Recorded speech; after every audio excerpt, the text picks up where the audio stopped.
Hej Gabby! Hallå! Har du alla leksaker? Försöker.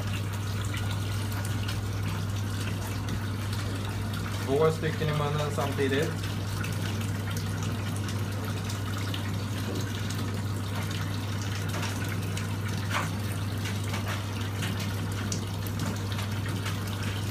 Är det roligt att bada?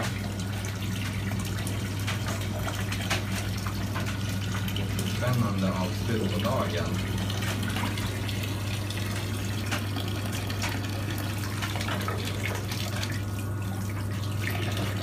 Lilla tättingarna